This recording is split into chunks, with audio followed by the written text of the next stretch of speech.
Hey, good evening, everyone. I'm super excited about tonight's show, but I say that every week. So, I'm always looking forward. Whenever we can talk about the paranormal, I get excited. Exactly. Yes. And we should be excited at every show. So Yes, we are. exactly. And tonight's one that we actually had planned for January that we ended up having to reschedule because of life and everything going on in the world. Yes. And unfortunately, just to let you guys know, I know some of you were excited to see some of our guests. I know Katie Foreman cannot make it, and Julie Holliday out in the UK is unable to make it, and Alex Matsuo can't make it today. But we do have Cyn Shrader Hill joining us tonight, as well as several other guests from Philip's team. Yay. So it'll be nice to get to meet them and talk to them. But we're still going to try to keep in the topic of women in the paranormal, but this show, ask a question, we can get off topic very quick. There's a rabbit hole that looks interesting. We're going to jump into it, and that's okay. So as long as it's informative and everybody learns something, exactly, then we'll be fine, and we'll have a good time. Before we get started and bring our guests in, did you have any announcements that you had, Philip? Any announcements? My team went to Brushy Mountain. My team went to Brushy Mountain State Pen weekend before last and had the most amazing time and got some crazy EVPs. I posted the evidence video on our YouTube channel last night, and I swear it's all authentic. As crazy as some of the stuff is, it's real. So you sent me that link. I've been at work all day, so I got to sit down on a computer with headphones and listen to all of that. I'm looking forward to it. You hear the man singing, and then he whistles the tune later. It is crazy. I mean, it's just crazy. We had fun. I need to go on an investigation with you guys one of these days. Well, I'm a bit of a taskmaster. They give tours during the day of not give them, but you can go and tour the prison during the day. And they have former prisoners there that will give tours and tell all the gory inside details. So you're getting the real stories.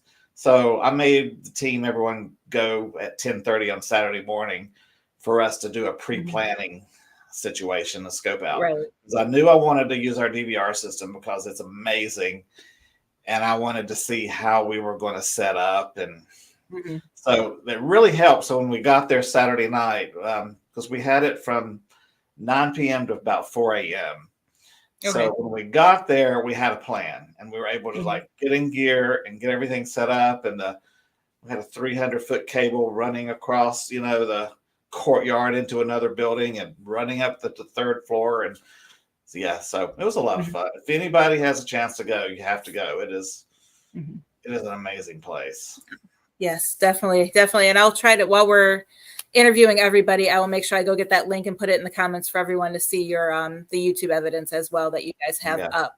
So and we'll Derek do that. Caught a crazy photo in the kitchen, and there's a horrible story about some kitchen workers chopping up another prisoner in the back of the kitchen, and that's where we got the photo. So a lot of fun. We had a good time. Okay, I think I've seen that photo, and that looks really interesting.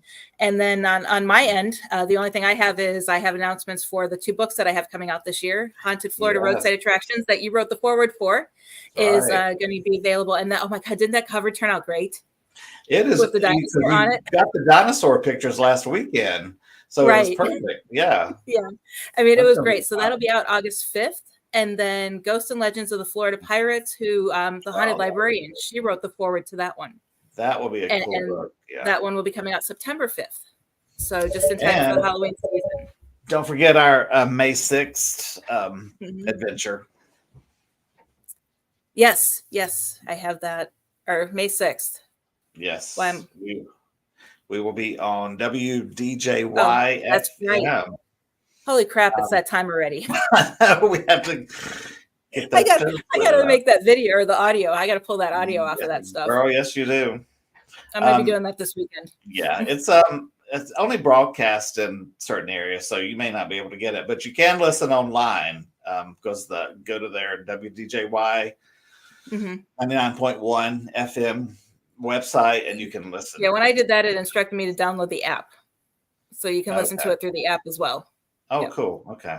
But anyway, before we completely get off topic, we probably should bring our guests in. Really? we might, knowing us, we'll just talk away back and forth. But yes, I know. It's like, oh shoot, there's people here. There's people waiting to come on. So I'm gonna bring everyone on. Tiffany, Cyn, and Sherry, thank you for joining us today. Super excited to have you here. How y'all doing? Good. Very well, thank you. Now, Yes. one thing I do like to start the show off whenever we have guests, especially, actually, none of you have ever been on Ghost Education 101 before. I know, Cyn, you've been on my Exploring the Paranormal show, which was absolutely, it's one of my top rated shows that I have on YouTube right now. Wow. A lot of people keep going back and watching it over and over. So definitely very entertaining. But can each one of you take a moment to introduce yourself and kind of give an insight as to how you got into the paranormal? Start at the top. How about Tiffany? We'll go around that way. Sure. So, hi, I'm Tiffany. Like I guess a lot of people in the paranormal field, I've been obsessed basically my entire life. Had an experience when I was probably about 16 or 17 years old with a shadow person. I saw a full body shadow person in my living room. And after seeing that, I knew at some point during my life I wanted to explore it further and find out exactly what it was that I saw.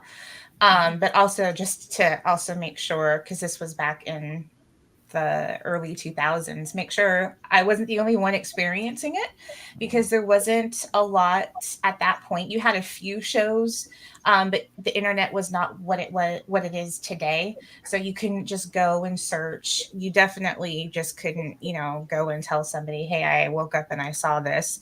You just didn't do that.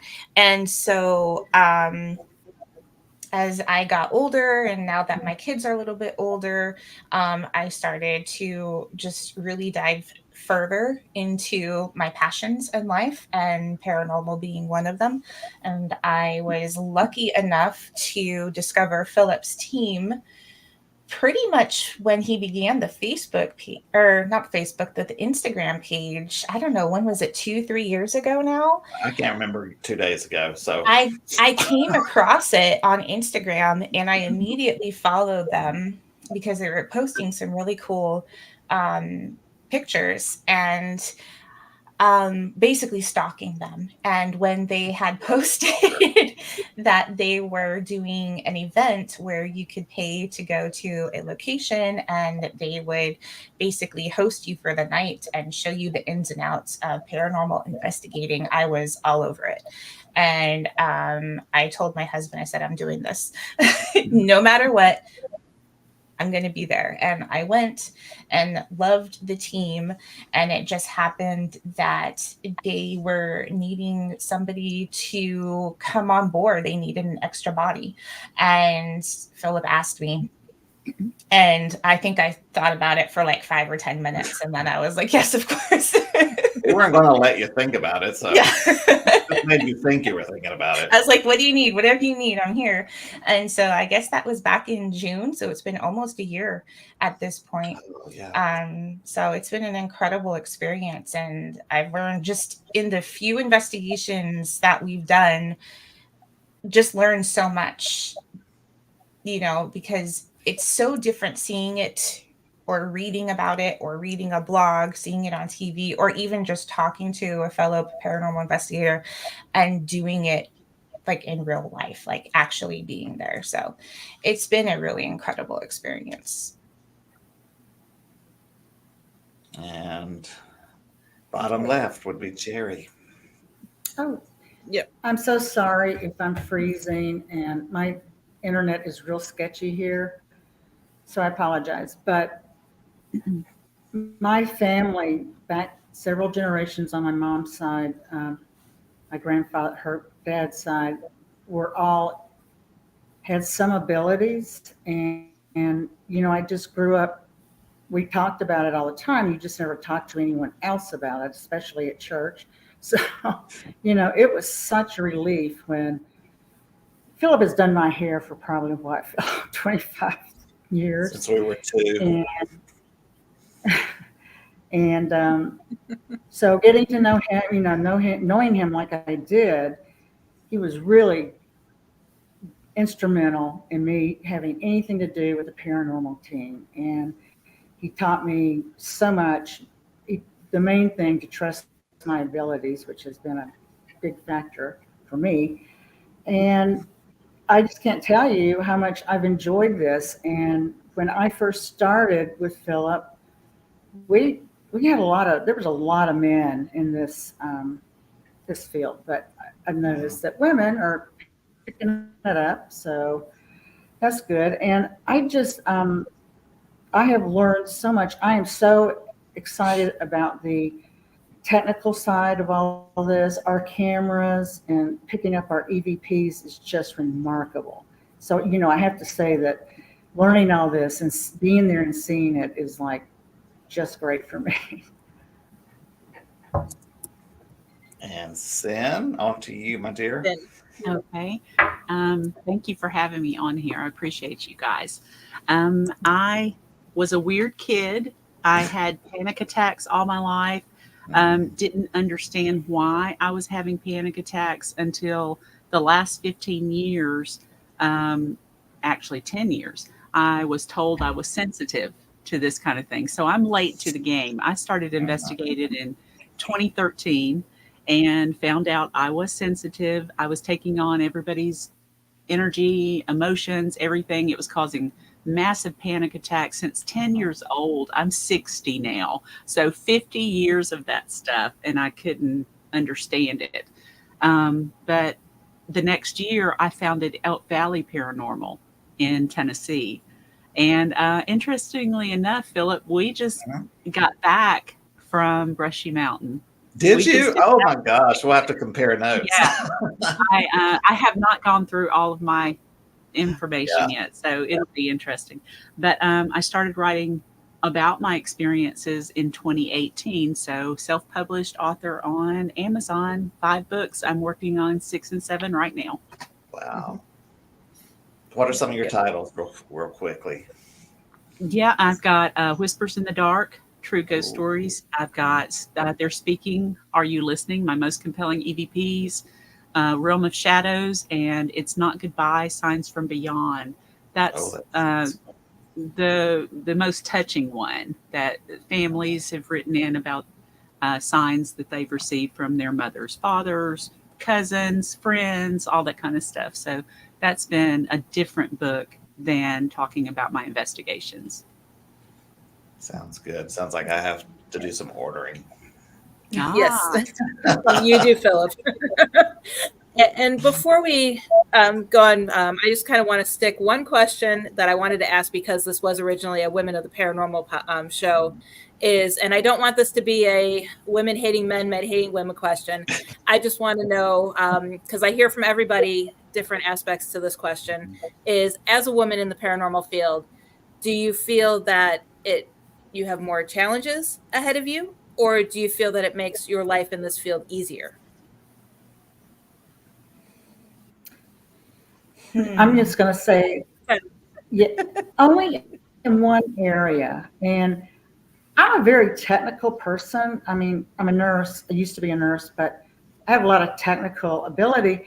So sometimes I feel like the guys will overlook me, like just trying to plug something into the DVR.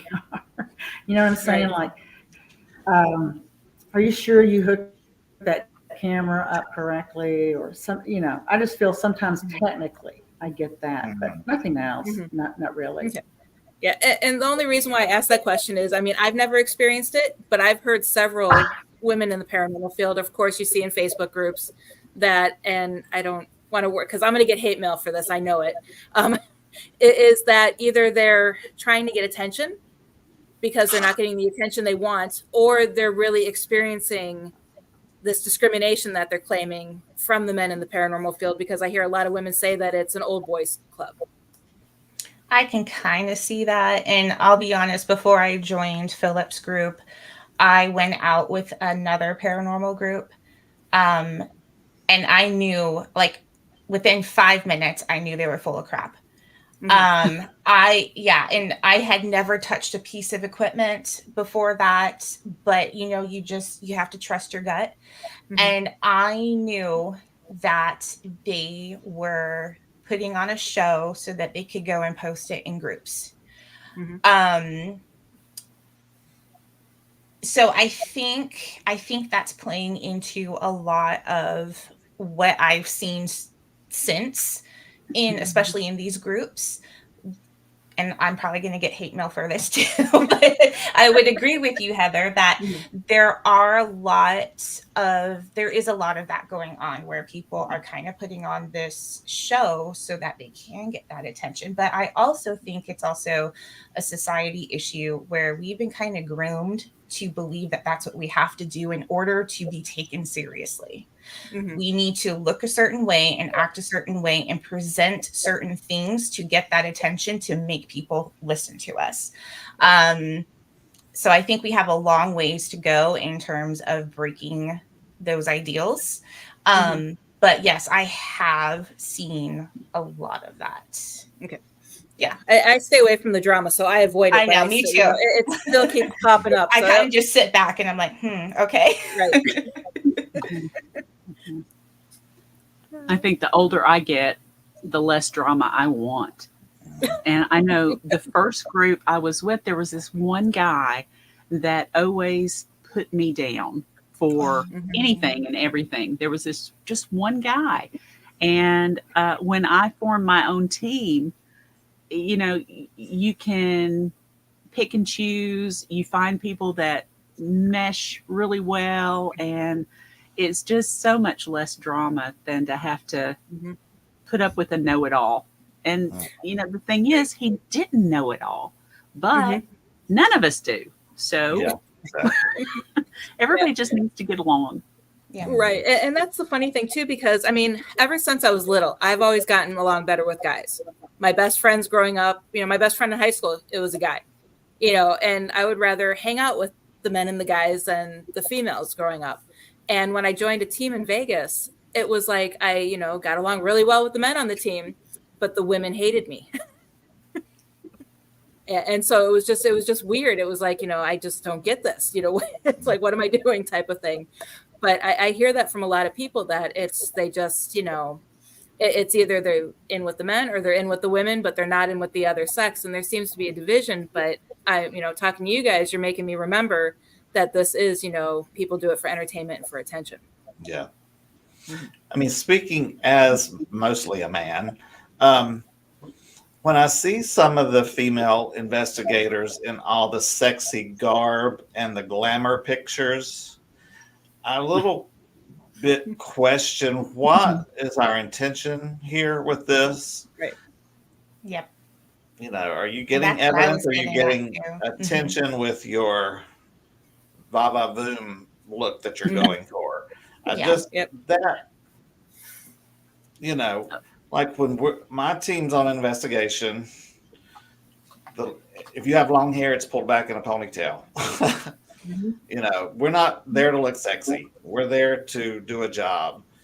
And I see some of these other people that are like, okay, you're a paranormal investigator, or are you going for a Victoria's Secret catalog? I can't quite tell, you know. As a man, I question those things when I see it. Yep. Yeah. And you're seeing more and more of that. And that's, you know, and I get it. Some of these people are really good at their job. Like Brittany on, what was it, Ghost Magnet? I'm drawing a blank on her name. Marquette or Mark? Oh, Bridget Mariquat. Yes. Bridget. Yeah, not Brittany, Bridget. And some of the research I've seen her come up with is really good. Yeah, I did her show, and it was it's an interesting interview. But then you have others that are trying to be like that, and they're giving up the actual research and investigation for the look, I guess you want to say. Yes. Yeah. Yeah. And Nikki says using sex appeal. Yep. I see that a lot. I mean, my sex appeal. And I see men trying to use sex appeal too. As speaking as mostly a man, I love working with women in the paranormal. I just do. I work with women all day long at work as my clients, and if you're good, you're good. I don't care what sex you are. If you're there to Exactly. do the work. Yep. You can be an alien, just, be there and be focused. Mm-hmm. Mhm. Yep. Okay. That was the only question I had regarding the topic, and I figured that would have lasted us the whole show, but the audience is quiet today. I don't have any hate mail yet. But let's look at the paranormal TV shows. They're male-dominated shows. Yeah. Mm-hmm. I'm going to name names since I'm not getting paid. I don't have to worry about anything. I mean, like Ghost Hunters, men, then they'll throw in a lady here and there. Then you've got Ghost Adventures is all men. I think there was Destination Fear had one lady, but they just ran around and screamed the whole time. There's not any investigation there. So I've never really understood the concept of that show. Right. Well, But even there Lloyd aren't brought up any- last time. Lloyd brought up last time that he was being contacted for a show, and they wanted a psychic, and he brought a psychic on, and they told him she's not good enough. Wasn't pretty Not enough. good looking Yes. They Wow. wanted somebody prettier.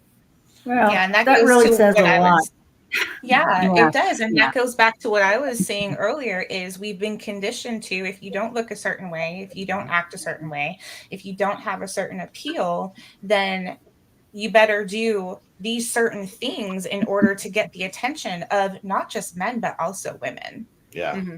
especially with the way social media is nowadays.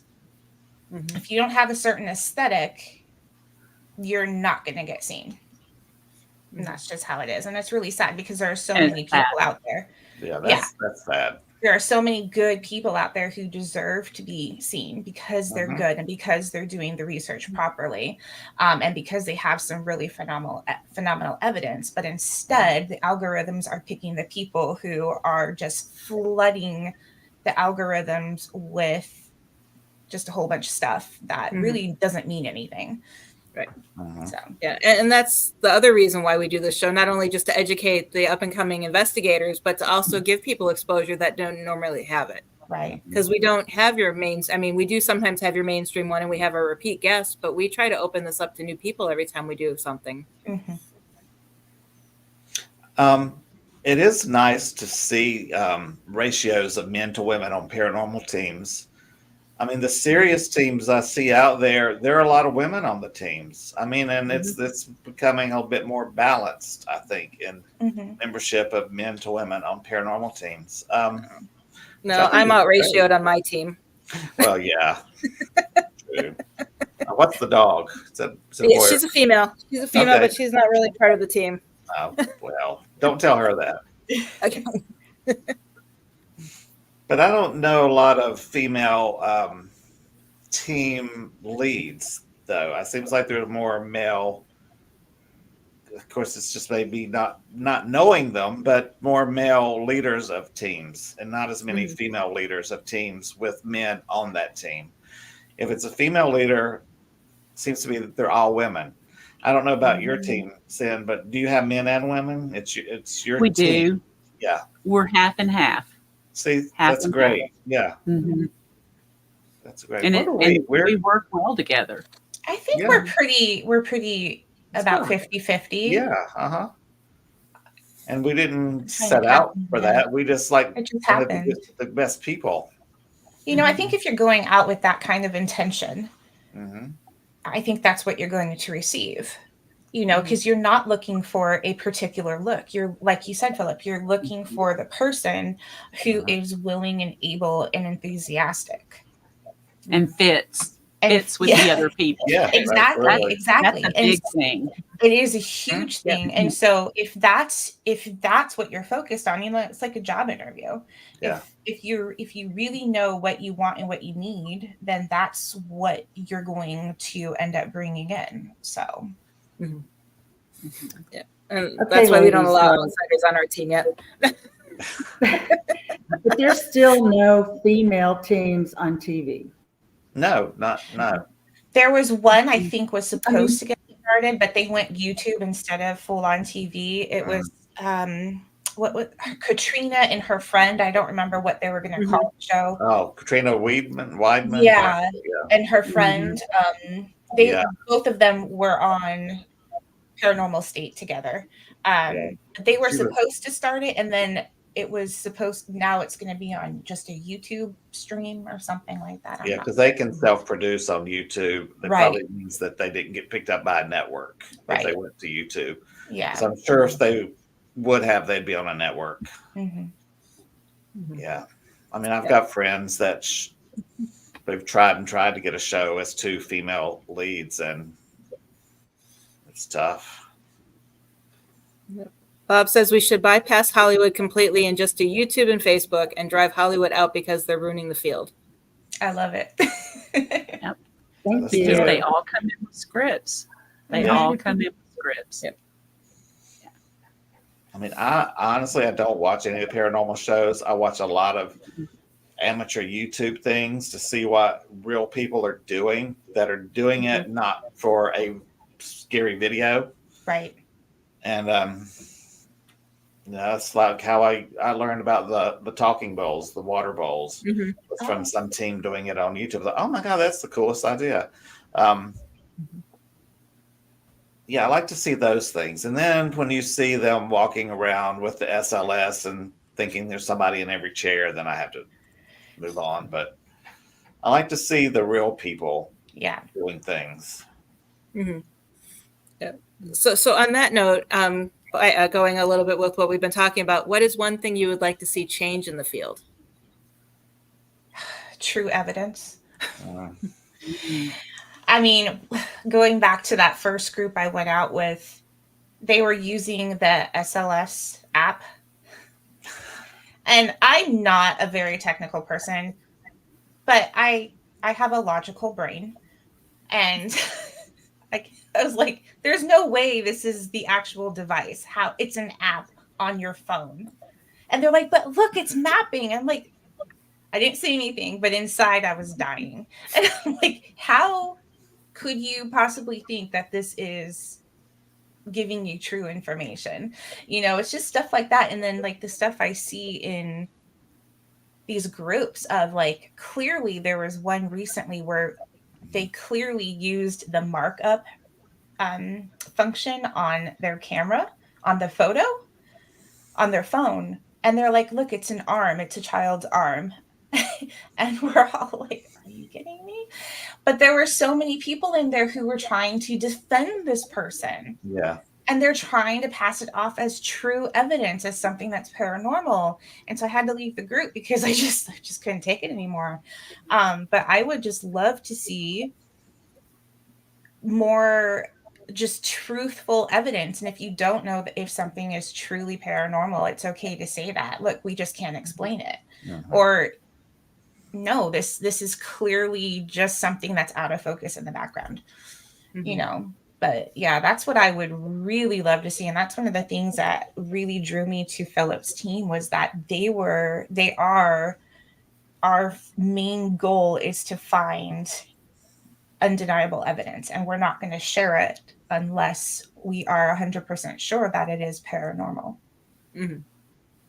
That's why I had to call everybody last night. I said, before I put this out, we are 100% sure this is not one of us. Was like, it's not me. It's not, I said, all right. Yeah. And that's So what I'd like to in the kitchen, but anyway, go ahead. I'm sorry. So what I'd like to see is a more professional approach within our groups, our teams. We want to show all this evidence that we collect as being real, and hopefully the future of what we find out paranormally about all kinds of things. But if we're dressing like saloon girls and, that's not going to help our mission. We're not going to get the respect we need and should have, unless we act professionally. And I'd like to see that a little bit more instead of the entertainment side. But I recognize that a lot of people, that's what they want to see. They want to see things move and things that aren't real. But, anyway, that's what but dressing like a saloon girl would help if you're investigating out in Goldfield. Yeah. No, if she's a trigger object, that's a different story. Cyn, what would you like to see changed? I would love to see more teams actually doing co-investigations, because you can learn so much from Yes. other teams just going to one location together and seeing, mixing your group up so that half of you go with one, half of you go with the other, and you get to switch up and you can see so many different new ideas. And it's just amazing. It doesn't matter how long you've been in the paranormal field investigating, doesn't matter. People just coming in can really have some great ideas. Sure. And we just all need to listen to each other, because we could learn a lot. We could have a lot of fun too. Yeah. Mm-hmm. And if you don't agree with something, you don't have to take it back with you, which is fine. No. I mean, if it doesn't work for you, it may be working for them, but it may not work for you, and that's fine. And that's we need to learn to accept those ideas that don't work for us, may be working for somebody else. Mm-hmm. Mm-hmm. Yep. And actually, on that thought, go ahead, Jerry. I was just going to say that on that thought, I'm sorry, my internet's. I'm sorry. Go ahead, Heather.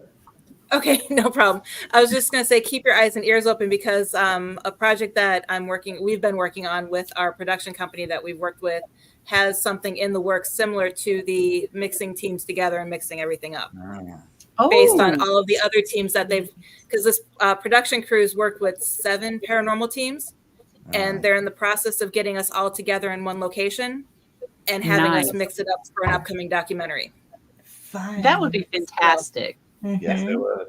That's a great. And none of us team-wise have ever met, because we've all filmed different documentaries. Nice. Yeah, so if we can drop the competitive attitude, and we're all mostly out for the same goal. We want to prove life after death with evidence. I mean, that's what we're doing. At first, when he said that he wanted to do it, I'm sitting there thinking in my head, "Oh my God, it's going to be like an episode of Survivor." Depends on where they drop you off, I guess. Right. But then I've watched these other, the other episodes that they filmed, and it's like, oh my God, these guys actually think the way my team thinks. Yeah. So, it's perfect. It's going to work out. But we did have, Sandra did say there needs to be more training, education, professionalism. People need to learn that not every floating light is an orb. True. Yes. Okay, and then Robin wants to know, what do you think paranormal investigation would look like 20 years from now? Ooh. I think it's going to actually involve. Well, I hope we have a lot more. I think aliens are going to be involved. It's not just we're not just going to be looking for ghosts and our lost loved ones. We're going to be trying to figure out, wait a minute, was that an alien or a ghost? Wait a minute, what's happening here? Yeah, I hope so. Cool. I just hope I'm still here in 20 years to see it. No, I was like, are you working, Jerry? Jerry's on vacation at the beach. I that's think why. so. I'm going to mute her because she's at the beach and I'm not. Oh, That sounds like well, fun. this is really annoying. No, one thing I wanted to say about the professionalism, and yes, we just need to work on that, guys. But what paranormal investigation will look like in 20 years, I agree with you guys. I think we're going to be seeing more and more, I guess, aliens. I'm not really sure what to call them, and I think the interdimensional aspect and theories on all this is going to come to light, and we're going to see, hopefully, just how this all works. Because, I've spoken to so many spirits that will tell you where they are and what it's like, and it's certainly not here. So. Yep. And it's interesting too, because I do a lot of work. My biggest research lately has been with the Hat Man Project, and we're actually our project is not only uncovering scientific data behind people who've experienced the Hat Man, but is also we're trying to hunt him down and actually not antagonize him, type of confront him, but we want to confront him and interact with him on our terms. So it's been kind of very interesting doing that research. And I think that might pop in a little bit more with that, especially with, we're hoping to release that later. I need to stop working on so many projects. I'm exhausted. Don't be but too yeah, exhausted. We have a big one coming up starting in May. Yes, I made a banner for it, so I remember to talk about it at the end of the show. It's this new job. They have me working 45 hours a week, and I'm used to working from home on my own terms. I'm not used to leaving the house. Jobs get in the way of our paranormal fun. I know. But real quick before we continue, I want to shout out to everybody who's here. And if I miss you, I'm sorry. Say hello again, and I will make sure I bring you guys on. But Courtney is joining us. Welcome to the show, Courtney. And Sandra's here. So hello, Sandra. And of course, we did talk to Bob just a few minutes ago. And then we have Bob Dahl. He was on the show was it 2 shows ago when we talked about cryptids? Welcome to the show, Bob. Yeah. Happy to have you here. And then Nikki popped in real quick to say hello. Antone is a regular viewer from our YouTube channel. He's one of the few that comes in from YouTube. And then Joe Para Oddities is here. Hello, Joe. And then I met this guy last week on my other podcast, Dion Corleone. He is the godfather. He is here watching us. He's a videographer of Paranormal United Networks and just has been checking out all the shows. So welcome to the show tonight. Hello. Hi. And Joe has a great store. I think it's Buffalo, New York, but it's a paranormal store. Mm-hmm. Go to the Facebook page and look. He's got some really cool stuff and does really cool things. They have, like, they'll make voodoo dolls one night, or make crystal trees, and they'll have like project nights. It is the greatest concept. Fun. See, that's what I want to do with you, Philip. It's a shame first of all, it's a shame we've never met in person. I know. And it's a shame we don't live closer, because I would love to have some type of storefront with an education center in the back. I already have, but it's in St. Augustine, and it's $1 million for the store. I've already. Okay, we can work on that. We can work on that. It's a haunted building, and I tell the universe every day, please send me that store. Please send me that store. Some of you may know it's Antiques and Unique Collectibles in St. Augustine, that building. Mm-hmm. It's been, Mm-hmm. I'd love to have that building, but I don't have $1 million laying around. So No, but we'll make things happen. I have a lot of things that you and I need to sit down and talk about. So I'm throwing out that make sure you subscribe to our show, because you want to make sure you're the first to get all that. Listening universe. Yeah. So to move the conversation a little bit forward, I do want to talk about, I know, Cyn, when I had you on my other show, one of your favorite methods was EVPs, because you actually have a book written about all the EVPs you've collected. Can you take a moment to talk about your collection methods and your favorite piece of evidence? And then after that, I'll move to Tiffany and Jerry, and you guys will be put on the hot seat to tell us what your favorite piece of equipment to use is. Oh. I like to take in just a little digital recorder. I do like using the Spirit Box SB7. I've got the newer version of the SB7, the red one, and I'm still. I like it, but I miss my old Spirit Box. Those two things, or just doing burst sessions with a little recorder. That's my favorite thing to do. And I do burst sessions a lot now, because I was taping everything and then coming home and listening to everything. And, reviewing evidence is just hours and hours and hours on top of the hours you did the investigation. And depending on how many pieces you've got to review, it's that much more. So I just like doing the burst sessions. I will keep something going a little bit longer on some things, but I do like just doing the smaller sessions.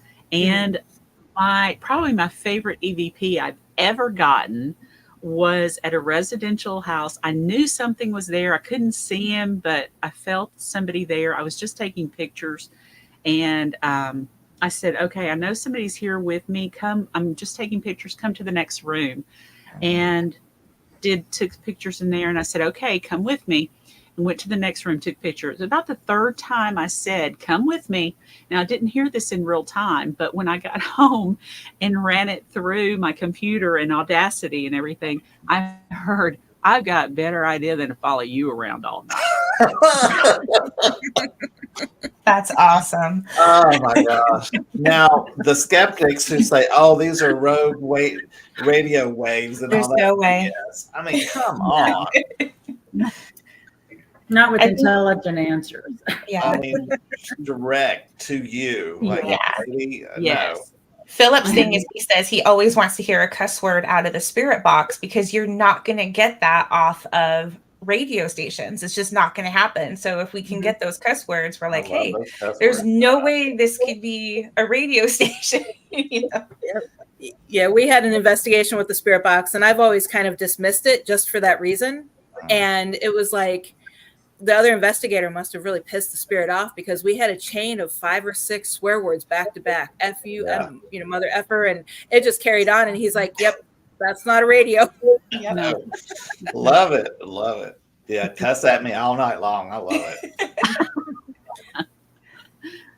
We've had several of those actually. Yeah, I love every one of them. Mm-hmm. All right, what was So, the? I and too Jerry. have an Oh, what? what was the- Go what ahead, was that, Jerry.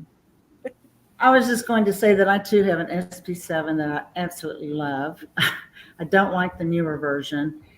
So that one I really enjoy using, but I got to say our cameras that Philip has set up for us with the DVR, the EVPs are remarkable. Mhm. I mean, I can't even begin to go there because there's just so many. And, you know, we never, of course, can hear them with our ears and stuff. We won't get anything on the spirit boxes. And then we hook up our cameras and it just flows. Brushy Mountain, he's put a video on for some of our evidence on YouTube. And I'm shocked by some of the things we've gotten. I'm shocked. Yeah. The slender type man in a photo that's just, so I have to say my very favorite equipment's got to be our cameras. The audio is just tremendous. Mm-hmm. Miss Tiffany. And mine, honestly, I've only been on the team for a little less than a year, so I can't say I really have a favorite piece of equipment yet. But I will say that just using just myself and just going off of like what I feel, I never really believed it until I joined the team and started learning everything. But Jerry knows we were in, where were we? The cafeteria, I think. And I turned to her and I said, look that way. And we both turned and looked that way, and some stuff started happening just with sound. And I also think we have some EVPs right at that moment too, when we were when we were facing the camera. So just learning to just use my instincts and say, okay, maybe we should, move over this way, or maybe I should ask this question, or I have goosebumps. Why do I have goosebumps right now? So yeah, I would say right now, just using my own instincts has been just a great learning tool. Yeah. And Philip, I know you and I've talked about this before. Why don't you share yours? Join in on the conversation. Anything that lights up, beeps, burps, Yeah. I love it. Anything that's pretty. Anything that takes the batteries and makes a noise. No, I like to experiment with anything. I'm going to give anything a try. As if a spirit is willing to work with you, my whole theory is 2's a coincidence, 3's a pattern. So if I can get something in 3's with any piece of equipment, that to me is kind of pretty good evidence if it's 3 consistent things with a piece of equipment. But I seriously, our DVR camera was the best investment by far we've ever done. Mhm. How it can get EVPs and our body cameras at the same time don't pick it up, or it's fascinating because spirits do like to imprint. They somehow can use certain equipment better than others, which we don't know how. But we can have a digital recorder, a body camera, our DVR, and then a drop camera, and the DVR is the only one that gets it now. Do you think it's because it's plugged in? Do you think it's because there's electricity running through it? We don't know. I mean, we're going back to the spiritualism thing, but if you look at the skull experiment things they did by putting a roll of camera film on a table in plastic, never taken out of the container, and do a seance, and they imprint photographs onto the film. Yep. We don't know how. We don't know how any of this works. So don't come at me with your skepticism and your know-it-allness and this is how this is. You don't know. Nobody knows. Nobody knows. Right. And you can have your team members 3 different recordings going on. You could have all 3 have digital recorders, and the spirits picks one of them, and they're right there together. So and that's how you know that something different is happening, because if it was natural, it would be on everything. All of them. Yep. So. Yep. Well, Philip, I keep telling you, if you like things that light up, you got to use my fidget spinners. we did use fidget spinners at Hamilton House. We've used them. We have definitely used them. Yeah. Mine are all pretty and they light up and they spin. It's like people look at me like I'm crazy. I show up at an investigation, I open up my case, and of course I have the video camera, the digital voice recorder, and the spirit box. But then on top of it, I have a row of like 5 fidget spinners, dowsing rods, a case of pendulums. And I just start bringing out all these non-tech tools, and they're like, "You just have one video camera?" And it's like, "Yeah, that's all I have." Yeah, we do non-tech things too, like compasses, for magnetic field changes. We have pendulum boards where no one's touching the pendulum. If you can get that sucker to move and no one's touching it, I mean, hello. I have a question for ladies, female investigators. Do you find competition between women on other teams any more so than you think the guys competing against each other? I just wondered if because women, like in my business, in the salon business, women don't dress for themselves or dressing for other women. They want to, that's always been what they say. It's like, I'm not doing this for me. I want to look better than her. Oh, not me. I dress for comfort. Yeah. I dress for myself. Me too. I'm going to show up in a black t-shirt. Yeah. And I was just wondering happy. if you've ever come across other females that, have an attitude and look down on other female investigators. I hope I never do, to be honest with you. Because on our team, we do not have that. Oh, I wouldn't allow it. No. Yeah. I feel it happens when the other female is not confident in her skills. Yeah. Or she's not confident in herself. And that's why I always preach, have self-possession. Yeah. Be self-confident, and no one else will be a threat to you. And I think that occurs when someone feels you're a threat to them. Yeah. That's a good point. But whoever's leading a team, part of a good leader is you need to make your members comfortable enough to either ask you or ask another team member. Yeah. Don't just wonder if you have a question. Ask.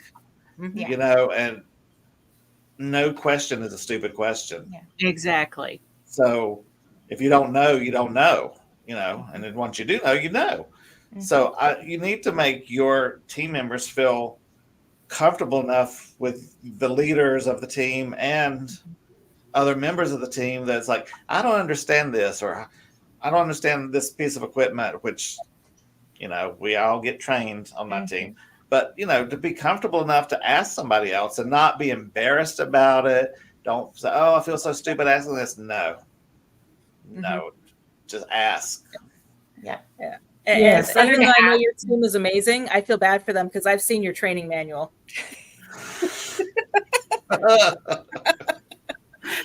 Yeah, Well, it's like It's very good. I It's always- good though. It's really good. I was on a team of a first team, and I learned nothing. I learned exactly what not to do. I asked, please tell me how to use Audacity. I don't understand this. Never once taught me. Oh, wow. Got no. I would I would send EVPs. Oh, never get feedback. We never just. It was. I'm like, I don't know what y'all are doing. I mean, this seems. I don't understand. You're not doing anything, and I ask for help, and I'm not getting it. So I said I will never. They'll either know too much and be sick of the information, and that's fine. Mm-hmm. So yeah, we have an 82-page manual. So When I read it, I messaged him and I said, this is very thorough, but I was so appreciative of it because I wasn't expecting anything like that. I was expecting to be kind of thrown into something and expected to kind of just figure it out. And so I actually was very thankful. And I told him, I said, I am going to read this a couple more times because it's just, there's so much good information in it. So yeah, I was very happy to get something like that, and it also had me feeling like, okay, I wasn't going into a team one that just didn't, like you said, you guys really do know what you're doing. Yeah. And you're not just, expecting people to just do whatever. And then like, how do you capture or present evidence if you don't know what you're doing? It doesn't make sense. So well, first of all, a person leading a team should not let an investigator go into someone's home without knowing what the hell they're doing. Right. Period. I mean, even if they say just follow along and watch us, no, because they may slip up and say something to a homeowner that they should not say, just out of being naive and not knowing. So I'm just very particular about things, especially when it's someone's home that are wanting to feel safe and comfortable in their home, and letting someone untrained without any clue of what may be going on in. So that's why, we have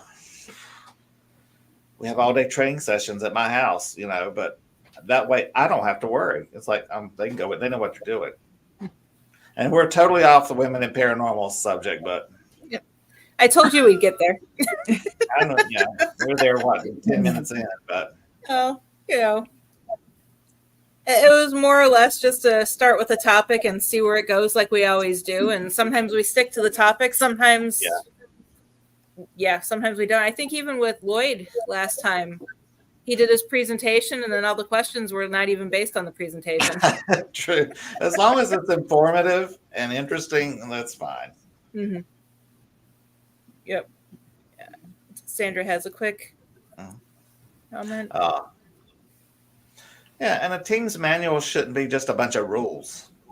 You can't do this, you can't do this, you can't do this. It should be, I think it's terms, so we're all on the same page as what this word, when we say this word, what it refers to. Yeah. And though it doesn't need to be 100 pages, it should be more than one. Yeah, exactly. And it's a reference material.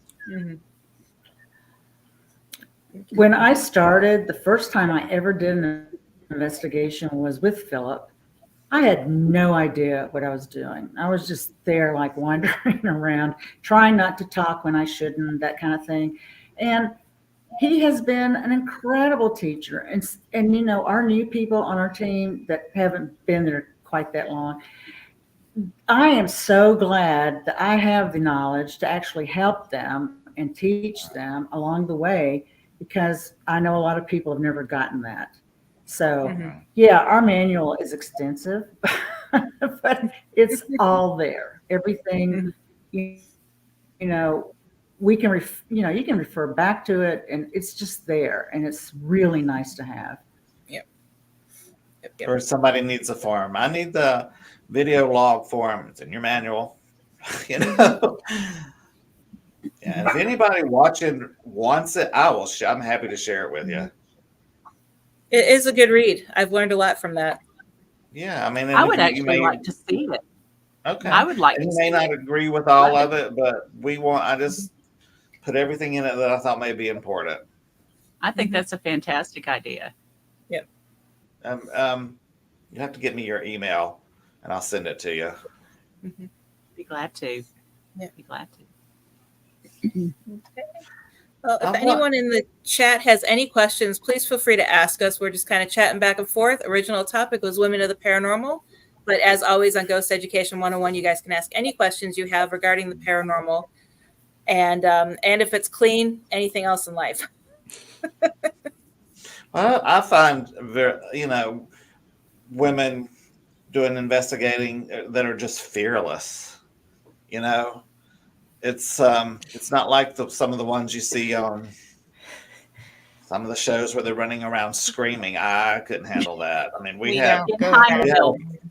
We're like, I know on our team at least, we're like, did you hear that? Like Jerry and I got really freaked out in the cafeteria. I think we all did at Brushy Mountain. We were able to debunk what really freaked us out. Somebody had dropped something in another room, but we didn't know that until we got back home and we reviewed all the evidence. We're like, okay, these two timestamps match up. But at the time, we didn't know what was reverberating through the halls of this prison. And I jumped and turned around, but we just stayed right in our places. And we're like, okay, where did that come from? We don't go screaming through the halls and stuff like that. It was really loud. It was very loud. I felt it in my bones. It was reverberating. Like, I'm not using that term lightly. Like, it was very loud. And sometimes the men, they don't want to admit that they're scared. Where I think women might admit they're scared sooner than a man would. But when we were investigating the mine up in Goldfield, there was a collapse section that you had to crawl through on hands and knees. Oh, no one wanted to go back there. And I'm like, I'll go back there. I'm claustrophobic and have bad knees, but I'm crawling back there. And I'm going to let you move on and do that one. Yeah. I think I told another person on our team at Brushy, I was like, I will chase a shadow person, but if I see a snake, I'm out. Right there with I'm throwing you in front of it and I'm running. Yeah. I was like, if there's a bug on me, if I see a snake, I'm out. But I'll chase a shadow person down the hall. Come back here. Yep. Women can have babies and men can't. That right there should tell you how strong women are. So the paranormal is a cakewalk. And we'll stand up to negative energies too, because I know I've talked about it before, but when I've been attacked at one time, I got myself back up and I yelled at that thing like it was a little 2-year-old toddler that got in trouble. Yeah. And the whole energy in the house changed after I did that. It was like, I'm not putting up with this. You don't treat people like that. Well, I like to see the diversity in the backgrounds of everybody in the paranormal, but especially ladies. What religious backgrounds do each of you come from? Starting with, how about Cyn? Starting with me, I am Presbyterian. Okay. So right in the middle of the Bible Belt. Did you have conflicts with that and doing paranormal work? Just a little bit. Just a little bit, but it came from family members. Yeah. So I was okay with it because I knew the whole reason I really got started is I lost my dad in 2001. And finally I got a team down in 2013 to see if he was actually still kind of traipsing around the old auto parts store that my family owned for years. And the only place that their lights and every bells and whistles, everything went off was exactly the spot where his chair sat for 30 years. And utilities had been cut off for years before this team came in. So that was kind of a cool, really cool instance. And I was pretty much the trigger object, standing in the dark, asking questions to my dad. So that's what really got me hooked into that. But my mom from day one was like, okay, they can go to the store, they can investigate all they want, but they are not coming to the house. Well, Yeah. that's okay. I didn't want Yeah. them to come to the house. But yeah, and I got a cross for Christmas, and which I love crosses, but it was a very special cross she ordered for me, and just a little extra protection. And Yes. a friend of mine said, "Okay, you need to carry this crystal, and you need to carry this crystal," and so that's all good. That's all good. That's And caring. That's love. Yeah, that's fine. It is, and all As the long as they're protection not, helps. yeah, as long as they're not screaming at you, that's the work of the devil. And you should, No, those are the people I just walk away from, because you can't really talk No, absolutely. anything to them. They're like, stuck in their ways, and let them live their journey. Yeah. Nope. I No think need the to argue. tidal wave came into Jerry's. Yeah, we lost Jerry. All right, Tiffany. Well, I know your religious background, but would you share it with us? Sure. Well, I am Jewish. Not as religious as I grew up, but I Mm-hmm. still hold to those values. Not all of them, most of them. Yeah. Much more spiritual now. I've actually started, just started to get into Kabbalah, which is much more spiritual based than Judaism as we know it. So that's been kind of calling to me for quite a few years. And I just decided that, okay, I'm just ready to kind of dive into this and start studying it, and kind of all the mysticism that goes along with the ancient religion and culture. And nobody in my family knew that I had seen a shadow person. I purposely didn't tell them about it. If my brother sees this, that's probably when he'll find out. But yeah, I didn't have anybody who I could go to growing up and say, hey, I this is what I saw. I just didn't feel like I had anybody to go to. So because it's just not talked about. You just there's a lot of stuff when you're Jewish, you don't talk about, because you don't want it to attach to you, is basically what it's about. If you don't talk about it, it won't attach to you. If you speak about somebody who's passed, you better say, may they rest in peace. Otherwise they're going to come for you. So there's a lot of that attached to it. So the subject of spirits and ghosts are pretty much off the table. Yeah. Let me ask you a question. I don't know if you know anything about this, but a few years back, I don't know, 4 years ago, the Dybbuk box was the big thing. It's crap. Yeah, I mean, eBay had millions of possessed Dybbuk boxes for sale. I've been asked that question a few times. Yeah. And I have said I never heard about the Dybbuk box until I watched Ghost Adventures. That's the first time I'd heard about it. It's not, I mean, if you think about it, I don't understand why it was such a big deal, because you can take any object, you can have an object, anything can be haunted.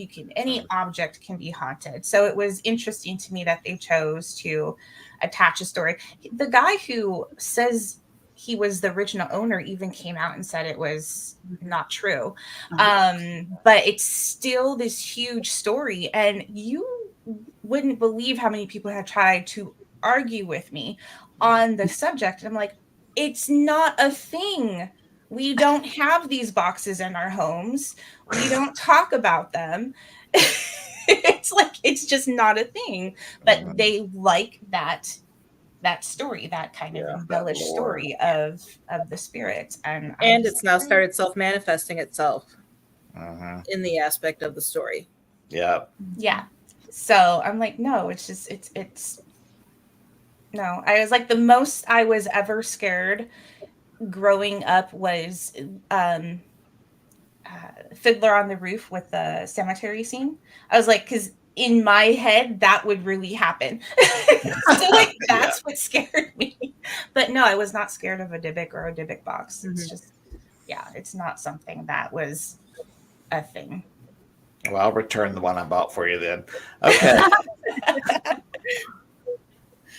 And Miss Jerry, I know your religious background, but would you tell everybody? Yes, I was raised in a Baptist church in Nashville, Tennessee. And wow, like I said, our whole family knew that there were certain abilities that we had in our family. And we always talked about them. It was not something that we hid or anything, but did not go to church and talk about it. I couldn't talk to any of my friends about it because of fear of being judged, obviously. But it was, to this day, I can tell you probably 3 people that went to my church know what I do on the side.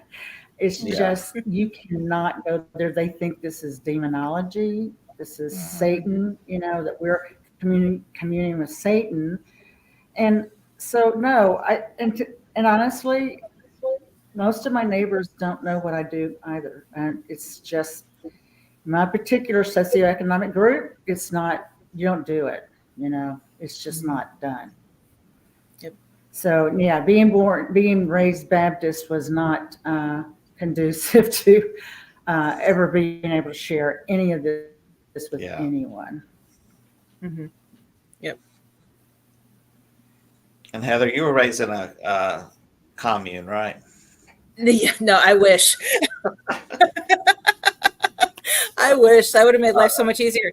No, I was actually raised strict Roman Catholic. Oh, wow. And then when I started having my first encounters at 16, a friend of mine was pagan, and he kind of introduced me to his methods, and that kind of opened my eyes to it, again, hate mail send to me. In my eyes, in my opinion, that the church I was going to was a load of crap. Because it was every time we went to Sunday service, it was, you do this or you're going to hell. You do this or you're going to hell. And it's like, if you didn't follow their rule, your only option wasn't redemption. It was you were going to hell. And that just didn't sit well for me. So I've switched to paganism. And now I consider myself, I guess, a kitchen witch. Because I do everything herbs and, the garden and all of that stuff. I love mixing different herbs. I know. Like, then I'm a witch too. Exactly. Like, ooh, that smells good. I'm throwing that in. Right. Yeah. You don't measure things. It's like, what was that meme that I saw a while ago that says, I don't use recipes. It's my ancestors grab my hand and say, that's enough, girl. I love it. When it comes to cooking. But yeah, and I've been doing that ever since. And it's given me comfort, but being raised, the church we went to was also, I want to say, the 3rd largest Catholic church in the Chicagoland area. Wow. It had a nunnery on site. The priests live on site, and it was your big, one of the big dioceses in the area. So it was very, Catholic school was right there on property, and it was, kindergarten through high school, and it was very strict. Now, Cyn had talked earlier about anxiety and, panic. When you're being taught you're going to hell, if you look at that dirty magazine, you're going to hell. The anxiety that it causes young people, children, hearing these things, and like us knowing we're experiencing something else in our lives. Right. I was like, I saw, this person over here by my bed, oh my God, is that a devil? And I know it's not a devil. It's not the demon. There comes the anxiety. You grow up with this tremendous amount of anxiety when you've got your religion over here preaching that is wrong and you're going to hell. And that something else is going on because you're living it. Holy crap. That's why I had an ulcer at 14. Yeah. It was easy for me to get out because my Dad was agnostic, and I Yeah. truly believe that he's an atheist, but he always claimed to be agnostic. And my mom was the one that was raised in the church. Her parents did it. You know, they came from Germany, first generation here in America. And when I started converting and leaving the church, my mom started asking me questions, and she followed right behind me, and she practices it more than I do as far as paganism. Wow. Oh, that's cool. So, Wow. Well, that was a rabbit hole. yeah, we spiraled on that one. But we do have a couple quick questions. Okay. Bob wants to know, so do you think all spirits are all knowing? I was on an investigation and we were doing an SB7 session, and I asked the question, what is my cat's name? Got an immediate answer, Sadie, which was correct. So to me, Cool. trying to figure out how I could be 4 hours away from home and never bring up my cat or her name until the question. So either all know or I brought the spirit with me. What are your thoughts? I've got one answer, but ladies. Go ahead. You got one? Okay. I've got one. Yeah, go ahead. They can actually read your aura. And if you go in without protecting yourself, do some kind of ritual. It doesn't matter what, just to protect yourself, whether it's grounding with meditation, salt in the shower, a little salt, in your mouth, prayers, whatever you do to protect yourself, do that. Yeah. And you kind of need to do a meditation to reset your aura. And I was given that by my friend that does the artwork on my books. He's psychic medium, and he's my go-to on any questions. So he gave me this resetting your aura meditation, and it's like 10 minutes at the most, 5 usually. But if you reset your aura, they can't read you and what has been happening to you over the past 24 to 48 hours. So evidently we carry our energy all the time. So you need to cleanse it before you go into any kind of investigation and any kind of spirit work.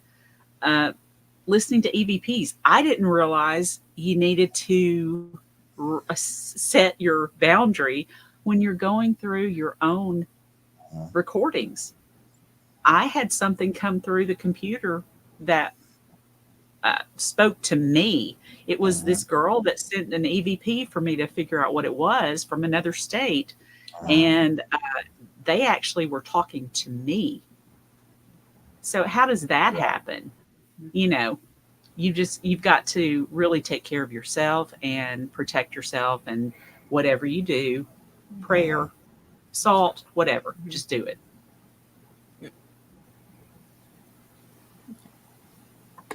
Yeah, that also almost reminds me,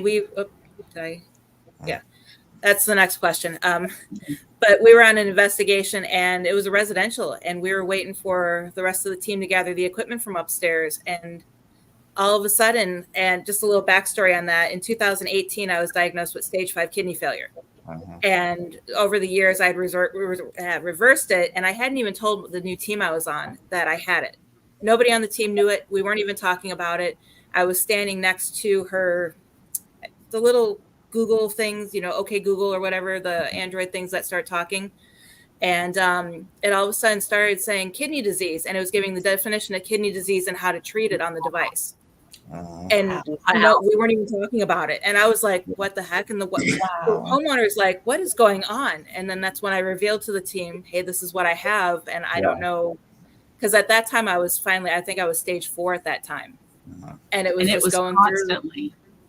Yeah. Wasn't it constantly on your mind at that point? Oh my God. Yeah. I thought my life was over. Yeah. At the time. Now, if I can add, looking at it from a spiritualist aspect, okay. So the spirit world doesn't know past, present from future. They know it all. There is no past, present, or future. So they have all the information from the future. All right. Our spirit, our souls, we have a meat suit that our spirit is in. So if these other spirits are connecting to our higher selves that holds all the information of the past, present, and future. They already know what we're doing ahead of time. And I say that because, being a psychic medium, I've had spirits come to me before investigations that pertain to the upcoming investigation. So they have to know that I'm coming before I go. So how is it they know that?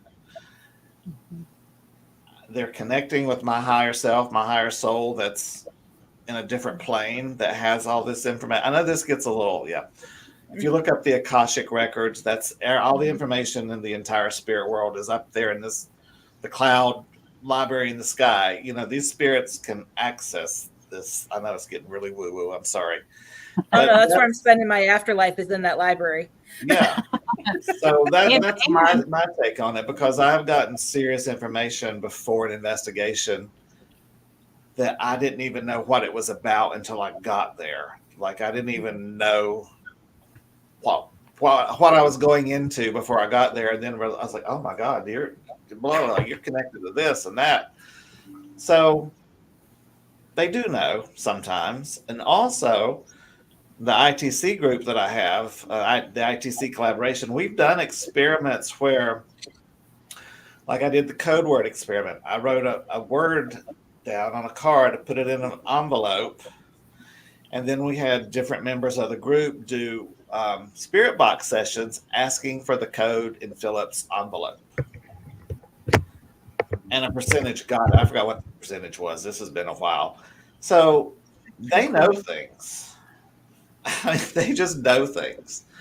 So be careful what you're thinking. But it's fascinating to me. It's just fascinating. But you can set your boundaries, like she said. Send out your white light, cover yourself in your bubble. You can do all that and put up your boundaries. But we don't always remember to do that, which right. That's when you're going to have possible issues if you're not prepared for these things to happen. Like my team members, they know these things can happen and they can't freak out about it. That it is part of the journey and we're out to help people. And in some way, we're going to take these things that happen to us and turn it into something that will be able to help people in the future. All right. Next. Sorry. Rabbit hole. Mm-hmm. So any other comments on that question, or do you want me to move on to the next question? Girl, move before I start into something else. Okay, we will do that. Okay, this is for all 5 of us. What was your biggest oh shit moment? Everybody knows mine. So, ladies. Oh, have I had one? I don't know if I've had one with you guys yet. I had one, like I said, when I saw that shadow person. That was mine. Yeah. I tell people, I say, I'm not ashamed to say I ran into my brother's room and jumped in bed with him. And I was 16, 17 years old at the time. Like, there was someone in the living room. That was mine. But I haven't yet experienced one with the team. As much as it still freaks me out, like just the memory of seeing what I saw. Yeah. I do want to see another one. I do. I would love to see another one. I would love to hopefully catch it on a body cam, handheld, DVR, something to have actual proof of this is real. Yeah. I saw it and here it is. That would be another moment for me for sure, but one that I hope to be able to experience just to have the evidence. Mm-hmm. Contestant number 2. Okay, so I've got a bunch. But, one of the very first ones I ever saw was Philip and I and a couple other people were investigating the home. and he had this large camera, it's like a handheld, but it's huge. And it was sitting on a dresser, and all of a sudden this thing flew literally about 4 or 5 feet across the room. Mhm. Wow. And I had just never seen anything like that. And I'm sitting there like my eyes are bugging. Philip's like, don't tear up my camera. Yeah, I'm kidding. I was like, Throw my camera. really? You just saw that and you're saying, don't tear up my camera. I'd probably say that too. They're expensive. The other Yeah, that was thing fun. it will stay with me for the rest of my life. Philip and I were doing a spirit on one of his boxes, and I don't know which one it was, a spirit session, and we were attempting to cross someone over that was very dear to me. And we had all this chanting and like Gregorian chanting in the background. I've never experienced anything like that before. And we're going, where is the singing coming from? And I know a lot of people don't find the spirit boxes very, like they don't really believe in them. But I am saying that when you can talk to people on these things and get intelligent sentences and answers to your questions, this was one of the most important things to me ever. Being able to cross someone over when they need it, calling on an angel to help you, and then having Gregorian chanting in the back. I just have to assume that we were on a much higher plane at that point. Mm-hmm. Yeah, And that was the big one for me. Mm-hmm. And, people listening who hear about spirit boxes, do your homework. ITC was not invented for ghost hunters. We've adapted instrumental transcommunication into the paranormal field of investigating. It was originally connecting to your loved ones on the other side. Watch the documentary Calling Earth, the English version. Look up George Meek, Jurgensen. I forget his first name. It's a whole different ball game as to what we do with ITC. If you want to get some background on ITC, all right. Yeah, and we do have a show coming up in the future with ITC methods, so we'll have that as well coming up.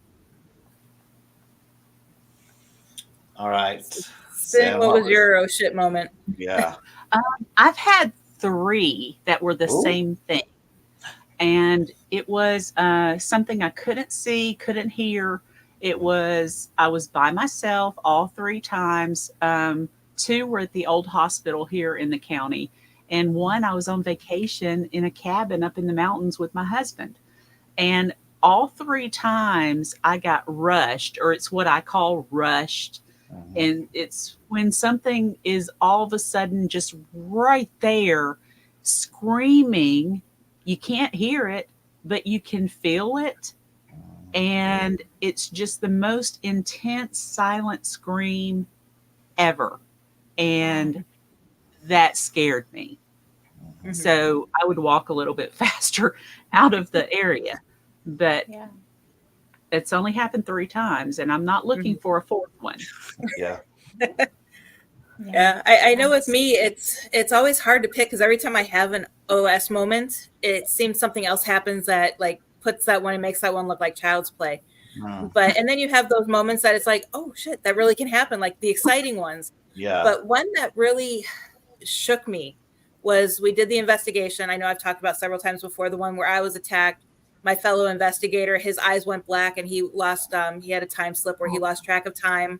We had a huge dark shadow that his head was touching the ceiling in the closet that we saw with our own eyes in pitch. I mean, he was darker than dark. And it was just one night. I mean, I think that, that was the same investigation where we went to the daughter's room and she had 2 mirrors facing each other. And during an EVP session, the mirrors started shaking. Oh, wow. But it was when I came home. So it was one of those where I came home, got out of the car, did the typical routine. If you followed me, don't come home. I mean, I've learned that that's BS. That doesn't work. They still follow you. went up the stairs to our apartment, and my house, everybody says I have like almost like psychic barbed wire or an electric fence around my house. It is protected top to bottom, front to back, nothing negatives getting in. And I opened the door as usual. I did my saying again at the front door, said, "You're not allowed to come in my home." Got in, locked the door, and then it sounded like something punched the front door with all their might. Nobody was behind me when I was walking into the apartment. I looked through the peephole and I would have seen someone running away. Nobody was running away. And it was so loud. My son, who was in his room with headphones on playing video games, came out and said, "What was that?" Wow. And I was like, holy crap. I'm protecting every house the same way from now on. And it's all the same thing. It's crystals, my herbs over every door, and then Reverend Sean's sea salt mixture wrapped around the perimeter. Mm-hmm. And it's just, that was my holy crap moment, because that scared the crap out of me. And I've got some of that salt if we ever need it. So yeah. He said I can call him anytime for more if I needed it. Oh, good. Talking about, when she was talking about something spoke to her listening to those EVPs, we have had voice phenomena on our show interviewing certain guests. Nice. Mm-hmm. Wow. Yeah. And it's always when we're talking about the D word. Yep. Of course. Really? Yeah. Mm-hmm. And I was like, who was that? It's like, I know she doesn't have a child in her house, and one of them was a little girl. A little girl's voice. And wasn't it Help Me? Yeah. So that we ended up deciphering when we watched and then there was another one. I want to say it was with Reverend Sean. Mm-hmm. It was a growl. Yeah. Wow. And it wasn't your dog. It wasn't my dog. No, my dogs are always asleep. Yeah. And he kicks his dog out of his room when he does his show. So it was very interesting. And it's only when those two are on. Exactly. It's very fascinating. Yeah. That's why we say the D word and not the what word. And it's funny too, because after we uploaded that one show, that's when our other YouTube channel got shut down. Coincidence? Yeah. So I re-uploaded on the new one, but changed the wording in the description a little bit. And we're good to go. Wow. Fun times, people. Mm-hmm. Yeah. We need to get both of them back on. They were fun. Oh, I'm going to get my cross out.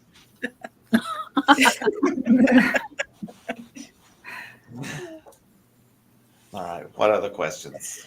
We are caught up on questions. So if anyone else has any questions, feel free to ask. We still have about 30 minutes. One just came through. Oh, Nikki.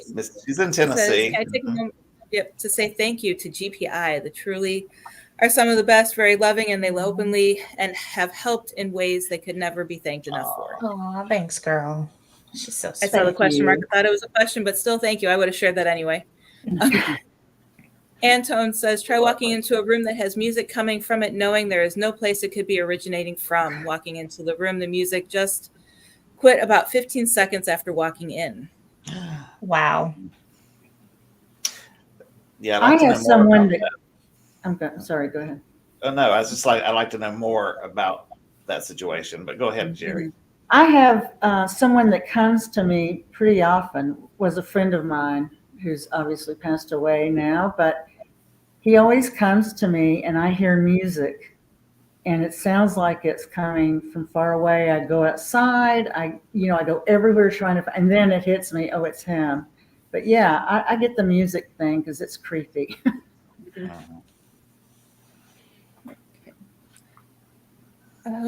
This is for all of us again. What was your greatest paranormal evidence caught?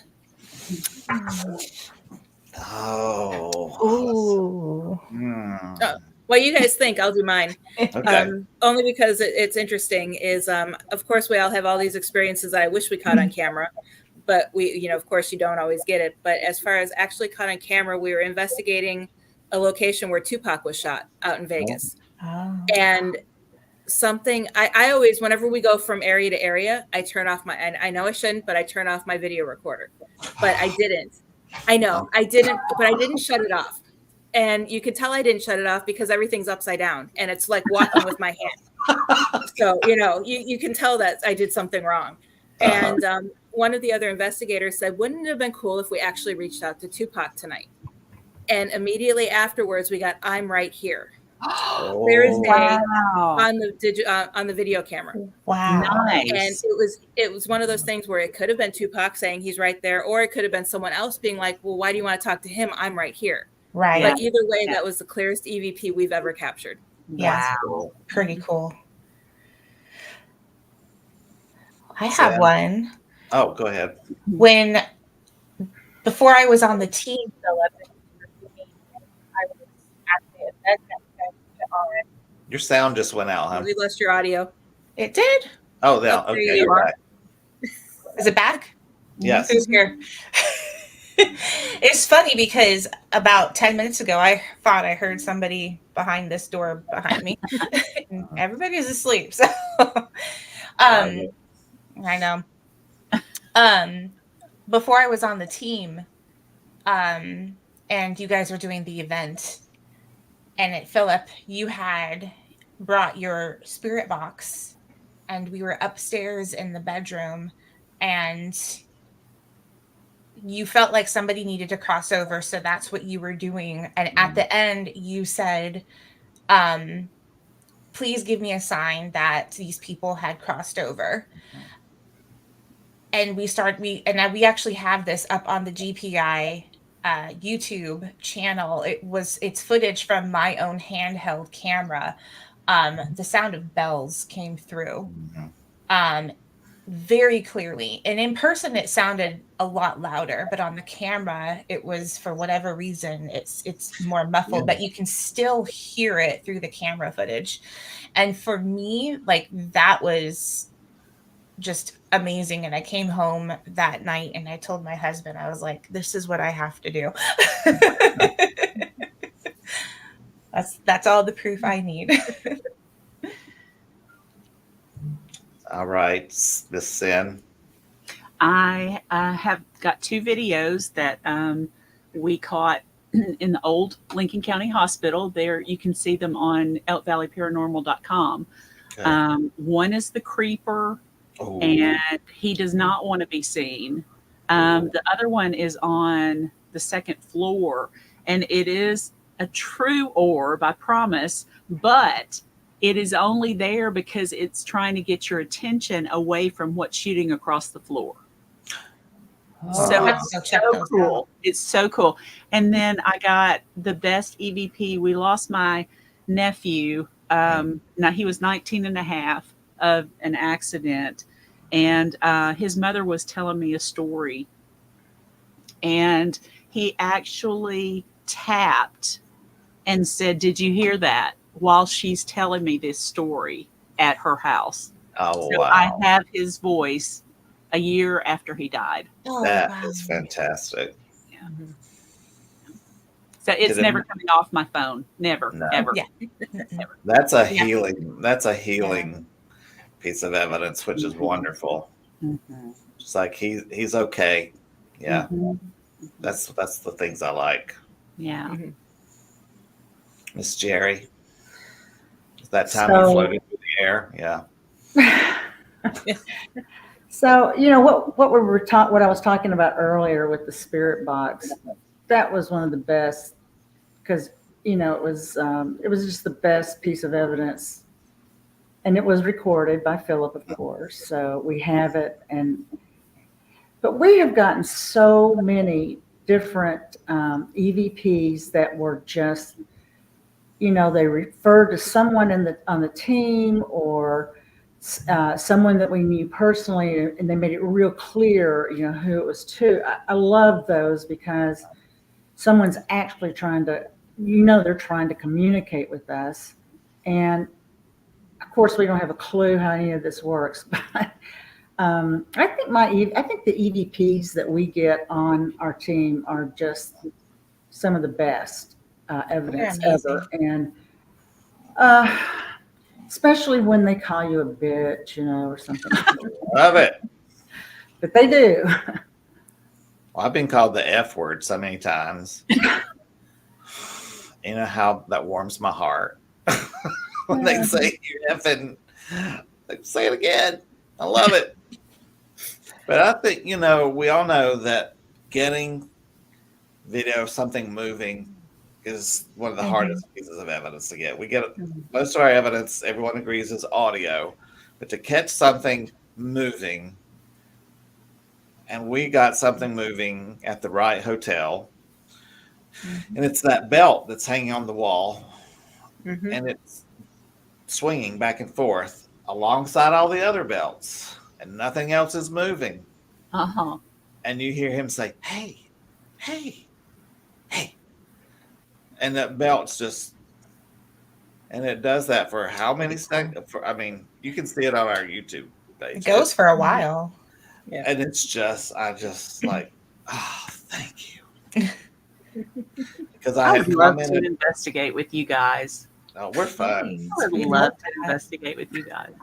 And Heather. Yeah. Definitely. I know. We all need to get together. Yeah. really that do. would be so fun. Because we know she'll crawl into little cramped spaces that we won't crawl into. Oh, I'll go with her. Don't tell my husband. And it's funny. I'm claustrophobic, afraid of spiders and snakes and all of that stuff, but I will So get am into I. a hole if it means getting paranormal evidence. Yep. I've been in an attic or two, and that's it. I'm not going in a crawl space. Not happening. Not unless you tell me there's a skeleton down there. that I can find. I'll go. As I've talked about in other investigations, I lose when I'm investigating and doing EVP sessions and trying to do stuff. I lose all sense of what's around me. It's like there's a big bubble and I can't see 2 feet from me unless I'm focused on looking around me. Yeah. It's like the obelisk. I had no idea that I was in a completely other room from the rest of my team. Wow. And that's when we got all of that, death, devil, demon, sacrifice, and the interaction I had with the obelisk. And it was like, next thing I know, they want to sacrifice me. And I'm like, and then it said alone. Oh. And I turned around. I'm like, I am alone. Oh, no. I was so, where they wanted looking at this device saying, oh my God, this is a new device. It's a new toy. I believe it's full of crap. So I'm going to play with it. And it's like my own little bubble. I didn't even know where I was. Wow. And it's interesting how you just don't, and same thing happens. I don't realize that I'm at heights. Can't stand heights, but when I'm investigating, I don't realize I'm as high up as I am. Wow. It just, that all goes, it's almost like I'm not even in my own body when I'm investigating. Oh, wow. Yeah, I climbed that fire escape at Brushy Mountain to run that cord up the side of the building. I'm like, Those stairs are rickety. hell am I doing up here? Yeah, they're rusty. Yeah. I was like, and why am I doing shake. this? Yeah. Yeah. That was fun. Then I was like, oh, well, I'm up here now if I'm going to die. So just whatever, running that cord. Give your team someone to investigate. At least they'll do it right. Yeah. No, but yeah, like I said, there are things in the works, but it'll probably be next year before I can make any of our stuff come to reality. But maybe the radio station will turn out the way we hope it will, and we can get some things going. Was there I thought I saw a question. Is exorcism Yeah, there's real? 2 more questions that popped up. Okay. Actually, Bob said, I was at a recent location, caught an EVP of men singing like a choir, and then the women would start. It was like an I can't sing, so I'm not even going to attempt that. Like the background movie music from an old movie. His question is have you all experienced this? Not a choir. No. Well, we had the choir in the background of that spirit box session, but okay, we've got a man singing a tune at Brushy Mountain. We do. Yeah. Wow. We do. And It's incredible. know what the tune is. It's from the 1800s. And then a little down the line, you hear a gunshot, and then he whistles part of the tune. So Nice. we've gotten that kind of singing.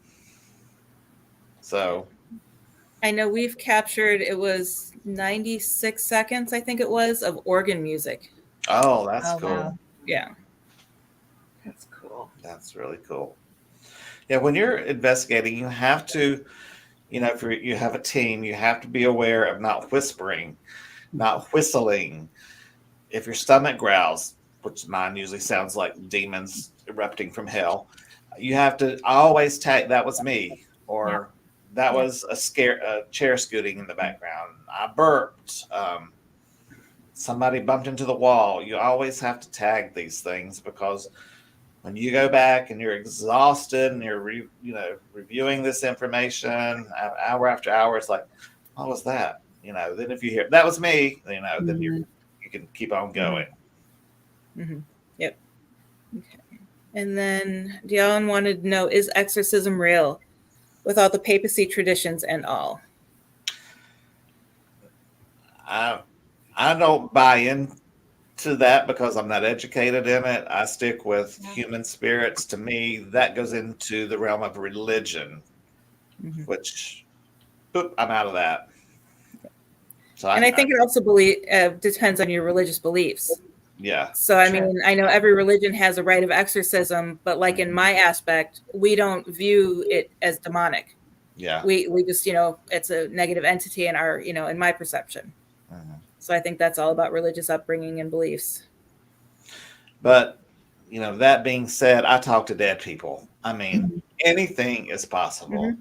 Yep. Bigfoot's possible, aliens possible, chupacabra, anything's possible. After seeing the things that I've heard and seen, I'm not going to be one of those people, well, that just can never happen. I don't know. It could happen. Yeah. Who knows?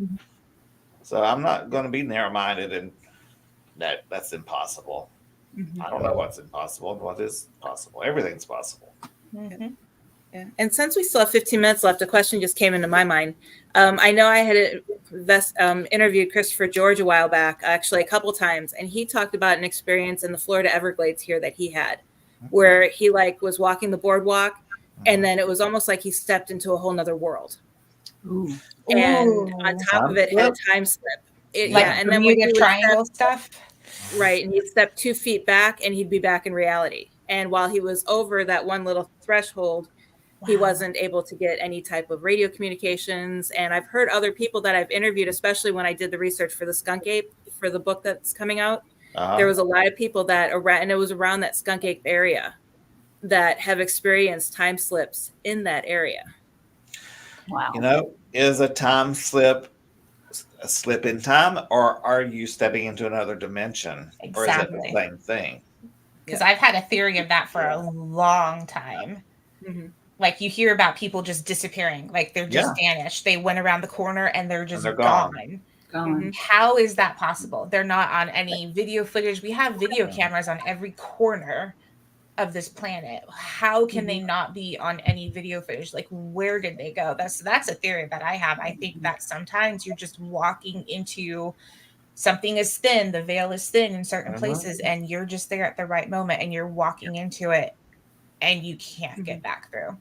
Right. Yeah. And that's something that we found in the Hatman research that we're doing, is that a lot of Hatman encounters are occurring where missing 411 cases are reported. Wow. And a lot of the missing 411 cases also, I can't remember the percentage, but those that have been reported missing, I would say like between 90 and 95% of those missing are RH negative. All right. Yeah. Really? I heard about that on your last. Yeah. And a majority of people who have Hatman encounters are RH negative. Yeah. Including the researcher that I'm working with on it. And she's had some very interesting and multiple encounters with him. Should find out if we're RH negative or not. No, I don't know. I don't know. I have no idea. Yeah. I hope not, because I don't want one popping in and out. Right.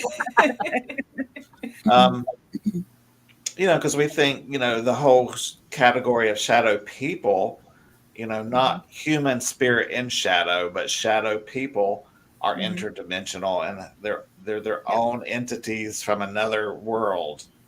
That theory's there. So yeah, I know Mike Ricksecker talked about that when he was on the show a couple years back. A Walk in the those are some Shadows interesting is theories about shadow people. It's a good book. There's so many possibilities that's just mind-blowing, and I love it. And the more I see and do and know, the bigger my head just hurts more. It's like, oh my God, there's more, Yeah. there's more. The more you learn, the more you know you don't know. Exactly. Right. The more Yeah. questions you have. Yeah. Yeah. Okay. Well, I think there was one more question that we can probably try to fit in real quick. Where'd it go? Okay, side question from Bob. Anyone own a Peak Design tripod? If so, what are your thoughts? Or your favorite tripod for camera gear? He's buying new equipment. Amazon Basics tripods. That's what we've got. They're great. I mean, I think that's about all we've got. I've got a few other brands. I forget what they are, and they're supposed to be nice, that I've gotten on Facebook Marketplace, which is another good place to look for tripods. Yeah, the Amazon Basics, they're great. And they're not that expensive. And this was the question that I was looking for. Mental health and exorcisms are not an exact science. What are your thoughts on that? I know we had that on when, oh my goodness, I'm drawing a blank on his name, but what's his name? The psychiatrist on a couple weeks ago. Oh, yeah. Quillis. Yeah. Yeah, Kevin. Yeah. Ladies got a thought on that? Well, none of this is exact science. Right? No, yeah. Especially mental health. Yes. That's all theory and I don't know what's the word. Theory and ideas and concepts. I mean, Well, I think we have to be careful with labeling. Like if somebody says, I saw something, I think so many people are so quick to say, oh, you're crazy. Go see a doctor. You need to be on meds. And we're just so quick to jump to those conclusions. And I think, and look at it. Now we have these shows and clearly people are coming out. We have celebrities coming out saying that they're having experiences. Scientists are saying that they're having experiences. We have military and doctors coming out and saying that they've experienced stuff. So clearly there's something going on and it's not just mental health related. I'm not going to speak to the exorcism because like you, Philip, I'm not an expert on that and I don't do that stuff. But when it comes to mental health, I think, that should be taken into consideration. And when we take residential cases, we do ask the people, is there a history of mental illness? Is anybody on any kind of medication? It's not to draw any conclusions with them per se. It's because we need to know what's actually going on within the household. But also a lot of mental health medications can cause, oddly enough, hallucinations, and they can cause symptoms of what people describe as hauntings and stuff like that. So there's a lot that you have to look at. And I think we should start looking at those things and not just say, oh, they're claiming that they saw a shadow figure. They must be crazy. And we need to take them to the doctor. Or they're hearing voices. They must be psychotic and need to be on antipsychotic meds.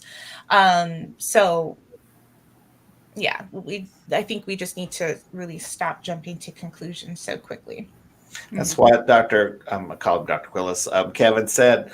They want to pathologize their experience.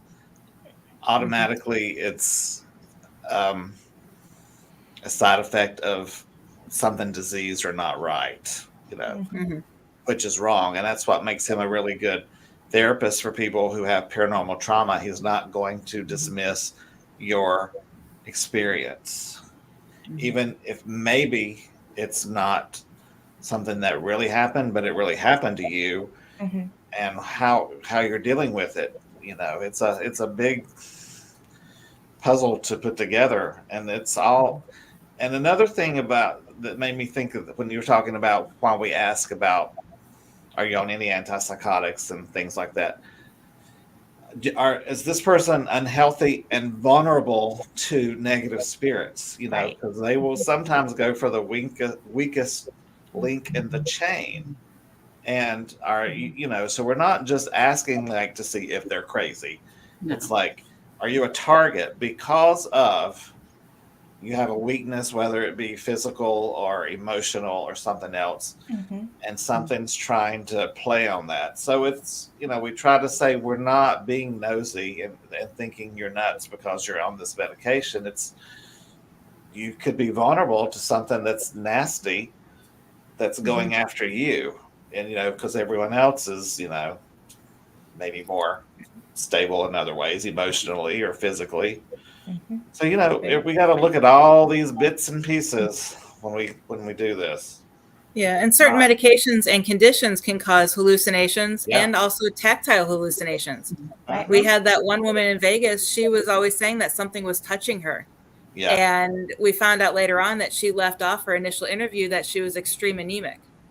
And that condition causes tactile hallucinations where you feel like something's always touching you.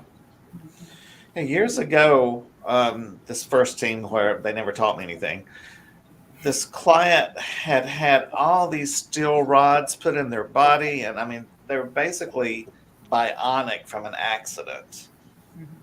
And they were saying they're feeling someone poking and touching them at night after they get. Really? Has any of you ever had screws or anything put in your body like I have? You have lightning bolts of nerve endings that feel like, I was like, really? Yeah. I mean, you're basically all metal inside. I think there may be a correlation of why you think someone's poking you. Your nerve endings are insane. Right. It's like, can we not talk about this a little bit? But, I wasn't my team. I couldn't do anything about it. But it's like, well, it's like the phantom pain. Like when somebody has lost a limb, they say they can still feel that limb there, but it's gone. So that makes complete sense because somebody explained it to me once. You can cut the nerve, but the nerve doesn't die. Right. Is how it works. Right. So it's still trying to keep going, but it's hitting something. I don't know. I don't really understand. The brain doesn't know that's because that memory of that pain is still in your brain. Yeah. It's fascinating. Yep. Well, we have about 3 minutes left. Do you guys want to take a moment to let everybody know where they can find you in the future? And we're definitely going to have you all back on the show. Yeah. So how fast it goes when you're having fun. I know. Well, so anybody can call up GPI in the Atlanta area if they're in need of help. Me and Jerry are on the team with Philip. Yes. And you can get us at GeorgiaParanormalInvestigations.net. And Ms. Cyn, where can we find you? You can find me on Facebook, Instagram, just about all of them. Cyn Shrader Hill author. My books are self-published on Amazon, so check those out. If you have Kindle Unlimited, they're free. Ooh. Free. So check those out. On Facebook, on Facebook, you can find Elk Valley Paranormal as well. And check out the website, elkvalleyparanormal.com. And actually, the third book, They're Speaking, Are You Listening? My Most Compelling EVPs. I've got a drop-down menu in the evidence section that they're speaking, and you can actually read that book and then go to the evidence section and listen to those EVPs. There's over 100. That's cool. And then if anybody's interested in me listening to a story, perhaps putting it into one of the books, I've got Signs coming out too. It's a sequel to Signs from Our Loved Ones. And I'm still collecting stories. If you've got near-death experiences, if you've got signs from your loved ones, you've seen your loved one come back, you've heard them, different things like that, any kind of feathers, pet, whatever, pets coming back. Feathers, Oh, I have a pet story. I'd love to hear it. To me, so you can send it to me. I have a feather story, Al Feathers from my Shrader Hill author at gmail.com. So Cyn Shrader Hill author at gmail.com. Okay. That's the book that I submitted the story to, right? Yes. Okay. Yep. I am patiently waiting for that one to come out. Yes, that one is coming out next. I'm working on Mark's cookbook right now. So as soon as I get done with his cookbook, then the Signs 2 is coming out. And Heather does have a story in that one. Cool. Very good. Yep. Okay. Anything else, Philip, before we start the closeout? No, just check us out on starting May 6th on Monday nights on 99.1 FM to hear Ghost Education 101. Yep. Yep. And Once, I know once we're she going to gets it uploaded. I know. My goodness. I will find time to at least get one done in time. Yeah. But yeah, so I know some of them will be some ones that we've done in the past. I'm going to be piecing together Yeah. multiple episodes into one episode to make it happen because that show is only an hour long. But then I do have plans once work schedules and everything settle down for all of us that we're going to do almost like one-off shows that would only be exclusively on there that we would film otherwise. So stay tuned for all of that. Definitely looking forward to that. We have the information on our Facebook page as well. And some of you did ask comments or ask questions towards the end. We will do our best to get to the different areas that we do air to and get those answers to them because we just ran out of time and unfortunately we can't get to everything at once. But you can follow us on Facebook at Ghost Education 101. Watch the replay and subscribe to our YouTube channel, which is Ghost Education 101, where we air live every other week. And then we also air live every other week on Parallax TV, where a lot of our new viewers tonight, thank you all for joining us. So happy to have you guys here. Make sure you hit the like and subscribe buttons and you can catch us every week. Also, we had someone from Japan on tonight. I think we did. That's very cool. Cool. Yep. So, and I know I say I look forward to our shows every week, but this one I am really looking forward to. I had the oh my God. I'm like, this is my geek girl moment for our next guest. I actually talked to him one-on-one for over an hour about what to expect from the show and his experiences. But we have Dacre Stoker coming on our show in 2 weeks. He is the great-grandnephew of Bram Stoker. He is going to be talking about his great-granduncle, his experiences, the research he's found unseen, research in libraries that are handwritten in his great-granduncle's handwriting that include occult practices and encounters with the paranormal. So we are looking forward to all of these different things. And then he's also going to give us information on experiences that he's had during tours that he offers in Transylvania.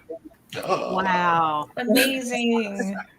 So When is that? This is in 2 weeks on May 8th. Perfect. This is my geek girl moment because I absolutely love, and they had the sequel to Dracula he wrote.